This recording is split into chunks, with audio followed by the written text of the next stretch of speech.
U.S. out of the Middle East, no justice, no peace. U.S. out of the Middle East, no justice, no peace. U.S. out of the Middle East, no justice, no peace. U.S. out of the Middle East, no justice, no peace. U.S. out of the Middle East, no justice, no peace. U.S. out of the Middle East, no justice, no peace. U.S. out of the Middle East, no justice, no peace. No bombs, no registry, fuck white supremacy. No bombs, no registry, fuck white supremacy. No bombs, no registry, fuck white supremacy. No bombs, no registry, fuck white supremacy. No bombs, no registry, fuck white supremacy. That have a nice chunk of their tax dollars and from their paycheck going directly to bombs that are murdering innocent people across the planet. So we're out here because we're going to stand up against any sort of U.S. intervention in Syria because we are against U.S. intervention. We are against U.S. That's the end of the sentence. We are against the United States as an entity. It's a horrible thing. And we're against imperialism, and we are against capitalism. So y'all gonna wait and y'all gonna learn today. And this is something that we can unite behind. This isn't just about having an anti-war movement. This is about having an anti-imperialist movement. Yeah. And by nature of it being an anti-imperialist movement, you have to understand that Syrian self-determined liberation comes with an anti-imperialist movement. You have to understand that black self-determined liberation comes with an anti-imperialist movement. You have to understand that queer self-determined liberation comes with an anti-imperialist movement. And you also have to understand, I would hope that you understand that anti-capitalism also comes with an anti-imperialist movement.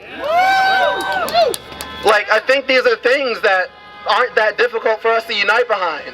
And I think everyone here should be able to unite behind this, and everyone here should be able to find a friend or two to let them know that, and it might be uncomfortable to have that conversation with your family, with your friends, or with whoever about why anti-imperialism is important. But, you know, that discomfort happens. Sometimes people are uncomfortable. Sometimes people are inconvenienced. Also, a lot of the fucking time, people are bombed. Yeah. People are murdered. People are destroyed by the United States every single day. So, fuck that discomfort. Fuck that inconvenience. I don't care. This isn't about your comfort. This isn't about convenience. This is about resistance and liberation. And you have to set that as the priority. You don't set someone's comfort as the priority. You don't set their convenience as the priority. That's something that people are either going to get with and understand it or not. Because the people who want to be comfortable, the people who don't want to resist, those were the people who sat down and did nothing in Nazi Germany. Those were those people. Those were the people who allowed fascism to happen on their watch. They sat down and did nothing. And we're not here for that. And we have to treat it as it really is. We have to treat this like a rise of fascism. We have to treat this like this country is doing, country in quotes, is doing what it's actually doing. This empire is doing what it's actually doing, which is murdering across the planet for resources and labor. That's all it's doing. And it's coming more and more inward and reflecting more and more inward. The more that we allow the U.S. empire to attack other sovereign countries, the better it gets at attacking sovereignty. The stronger it gets at attacking sovereignty.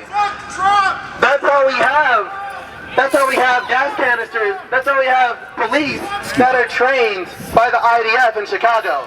That's how we have the same tear gas canisters that the IDF uses also being used in Ferguson. That's how we have the U.S. military slowly imploding and coming in on its own citizens. No bombs, no registry, fuck white supremacy. No bombs, no registry, fuck white supremacy. No bombs, no registry, fuck white supremacy. No bombs, no registry, fuck white supremacy. No bombs, no registry.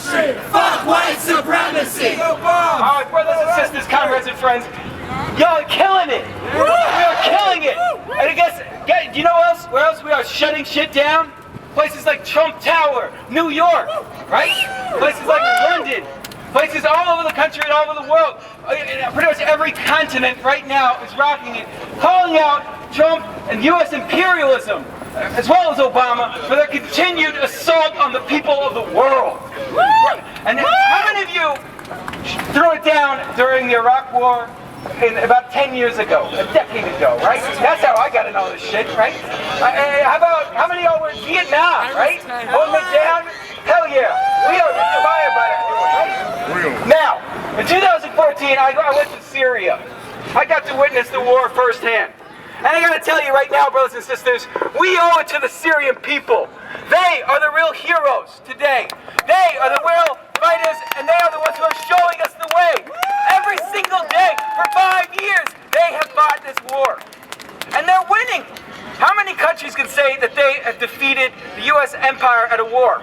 Well, actually a couple, right? Vietnam, John Africa, West Philly, right? Right? A lot of people. But again, it's actually a tremendous, tremendous example. I don't think people get that, right? We got to get out of this kind of white supremacist mindset of who we got to defend and who we can't defend. These people are fighting U.S. imperialism and winning. And brothers and sisters and everyone else, that is what is good for us. That's good for all of us. I don't care. That is good for us. And that's ultimately getting us closer to our liberation. Who can stop Trump in these wars? Who can do it? Who can do it? Us! That's right, us and our comrades and friends all over the goddamn world, right? Everybody in this world knows that the United States is the primary enemy of the people. Everyone knows that the greatest purveyor of violence in the history of humankind is this fucking government. That's right. So, we owe it to the people of the world to shut shit down as much as possible in this city and in this country and to defeat this empire. That is our the world, that is what the history of the fucking humanity needs, is for us to defeat this empire. I'm gonna stop talking, but let's keep marching, all right? Go in. I was gonna go that way. Put your name in there, who you are. My name is Scott Williams, Workers Won't Party. No bombs, no registry. Fuck white supremacy. No bombs, no registry. Fuck white supremacy. No bombs, no registry. Fuck white supremacy. No bombs, no registry. Fuck white supremacy. No bombs, no registry. Fuck white supremacy. No bombs, no registry. Fuck white supremacy. No bombs, no registry. Fuck white supremacy. No bombs, no registry. Fuck white supremacy. No bombs.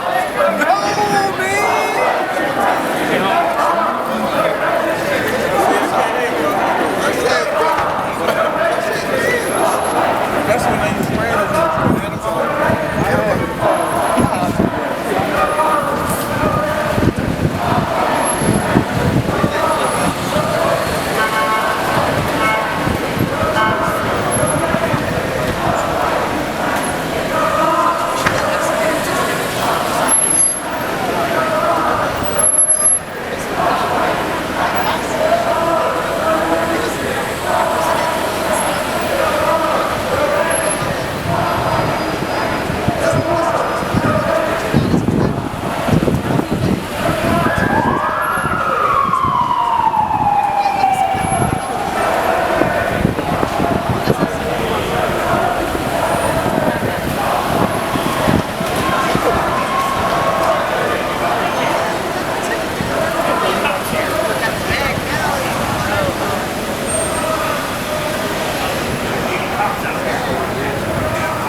So literally 90% of black people were like, no, fuck this guy.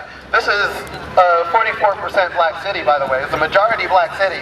And 90% of the black people were like, no, fuck this guy. But all the racist Italians pulled together and made it happen. So this guy is a pretty adequate representation. He's like a pretty good parallel of the Trump that we have now and of the system that we've always had in this empire. And it's a system that says, white supremacy? Yeah, we'll do whatever to support that. Bombing, oppressing people? Yeah, we'll do whatever we can support that. Homophobia, sexism? Yeah, we're all for that. But actually educating people, but actually providing food and resources for people? No, that's too much. We don't have that in the budget. Because right now, we have a city that doesn't really have it in the budget to have clean drinking water in West Philly High. They literally, they have dirty brown water in West Philly High. And they have these bullshit-ass filter systems to try to fix that, but it doesn't address the fact that they still have shitty water in West Philly High. We have a city that apparently can't afford to have homes for everyone who needs a home. The city apparently can't afford to have homes for everyone who needs a home unless you're gentrifying and willing to pay $1,500 a month for a studio. We have a city that apparently can't afford to provide health care for everyone in the city. A city that can't afford to provide housing, shelter, health care, food, water, clean air. The smoggiest, dirtiest fucking air. Like some of the smoggiest, dirtiest air in the country. Most of the smoggy, dirty air being concentrated in North Philly. Apparently the city doesn't have enough money to fund preschool, so it has to charge the poorest people in the city a fucking regressive soda tax to pay for preschool, because apparently not only is preschool not a human right, but also it's something that not only is preschool not a human right, but also apparently it's something that we have to tax the poorest people who have no ability to leave the city to go out and get their smoothies and lattes, who have no ability to get you can still get your latte, you can still get your Starbucks, your smoothie, your fucking, I don't know, what else is, guava juice, whatever the fuck else, like gentrifiers drink. Yeah, so all of that stuff, that's sugar tax free, but the soda from the poppy store, no, we have to tax the shit out of that, because we don't have enough money for healthcare, we don't have enough money for schools, but we do have enough money to host the Pope, we do have enough money to host the DNC.